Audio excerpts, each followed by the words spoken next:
नाज़रीन व सामईन, एक इंसान अपनी ज़िंदगी में जो कुछ भी काम करता है उसमें सबसे बेहतर उसका इल्म सीखना, फिर उसकी नशर व इशाअत है। और कुरान करीम में अल्लाह ताला की किताब, अल्लाह का कलाम ये कहता है कि जानने वाले और ना जानने वाले बराबर नहीं हो सकते। फिर नबी पाक अलैहिस्सलाम की कसीर अहदीस मुबारका इल्म की फ़जीलत, आलिम का मर्तबा और उसकी दुनिया में इज़्ज़त और आखिरत में उसके मकाम रफ़ी की वजाहत करती हैं। मैं चंद आदाब इल्म आज आपके सामने अर्ज़ करना चाहता हूँ। ग्रोह मुहद्दिसीन का एक बहुत बड़ा नाम हज़रत सुफ़ियान बिन उयैना रहमतुल्लाह अलैह, आप आदाब इल्म के बारे में फरमाते हैं कि इल्म के आदाब बुनियादी तौर पर 5 हैं। पहली बात तो ये कि इल्म की इब्तिदा समात से होती है, सुना जाए, असातिज़ा से, मशाइख से सीखा जाए वो क्या कहते हैं इल्म की बाबत, उनके अक़वाल को, उनकी तशरीआत को, तौज़ीआत को, शुरुआत को, ताबीरात को सुना जाए। और फिर दूसरी बात उसका फ़हम व इदराक है, फिर उसमें तफ़क्कुर व तदब्बुर किया जाए, जो कुछ असातिज़ा व मशाइख से समात किया है उसमें गौर व खौस किया जाए, उसको मुख्तलिफ़ जिहाद से अंडरस्टैंड किया जाए, उसकी लगन का ऐसा जज्बा हो कि जनाब उसमें मुख्तलिफ़ पहलुओं से तदब्बुर किया जाए, फिर उसके नए नए पहलुओं को आश्कार किया जाए। तीसरी बात, फिर उसको याद रखा जाए। ये इल्म की खुसूसियात में से है कि उसको हिफ्ज़ किया जाए, उसको याद रखा जाए, जो कुछ सीखा है उसको हिफ्ज़ कर लिया जाए, वो नक्श हो जाए आपके कल्ब व फ़िक्र पर। चौथी बात, फिर उस पर अमल किया जाए। ये बुनियादी बात है। इल्म इसलिए सीखा जाता है कि इंसान हकीकत आशना हो, अपने मकसद तख्लीक से आगाह हो, उसको खालिक की और मखलूक की मार्फत हो, और उसके बाद फिर उस पर अमल करना है।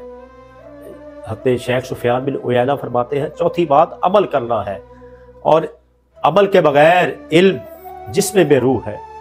उसका कह लीजिए कि एक बंदे ने कोशिश करके लर्न तो बहुत कुछ कर लिया, लेकिन इल्म अमल को पुकारता है, और जब अमल नहीं आता तो इल्म रुखसत हो जाता है। फिर पांचवी बात आप फरमाते हैं फिर उसकी नशर व इशाअत की जाए। देखिए, पहली बात है समात, सुना जाए, सीखा जाए।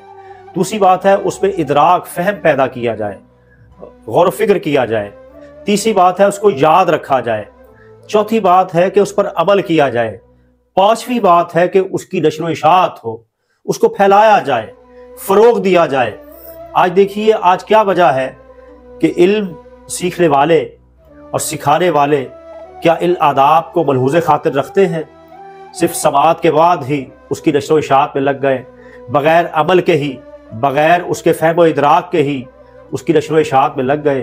तो आइम्मा दीन ने, आइम्मा हदीस ने, बुज़ुर्गान दीन सलफ़ सालेहीन ने जो आदाब सिखाए हैं, जो उनकी ज़िंदगी का हासिल है, काश कि हम भी इन्हीं उसूलों पर जो सलफ़ सालेहीन ने कुरान और सुन्नत की रोशनी में बिलखुसूस इल्म की बाबत जो आदाब तय किए हैं उनको अपने पेश नज़र रखें, तो यकीन कीजिए ये इल्म के आदाब के साथ ये हमारा इल्म सीखना इल्म नाफ़े बन जाएगा, और इसका फ़ायदा न सिर्फ हमारी ज़ात को होगा बल्कि हमारे मुतल्लिकीन को भी होगा, हमारे तलामज़ा को भी होगा, हमारे मिलने मिलाने वालों को भी होगा, और फिर इसका फ़ायदा न सिर्फ हमें इस जहान में होगा बल्कि उक़बा में भी होगा, और इसका फिर ना हमें फिर ज़ाहिरी तौर पर फ़ायदा होगा बल्कि बाती तौर पर भी फ़ायदा होगा।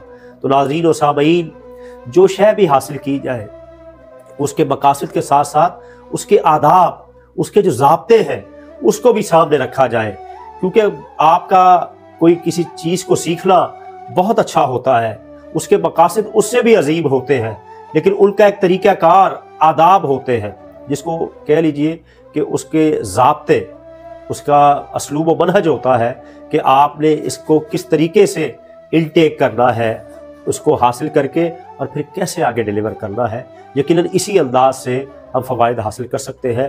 अल्लाह करीम हम सबको इल्म सीख कर उस पर अमल करने की तौफीक अता फरमाए, और हमें ऐसा इल्म अता फरमाए जो न सिर्फ हमारी ज़ात के लिए नफ़ा बख्श हो बल्कि उससे जमी मखलूक को फ़ायदा पहुँचे। अल्लाह हुस्न अमल की तौफीक अता फरमाए। वस्सलामु अलैकुम ورحمۃ اللہ وبرکاتہ۔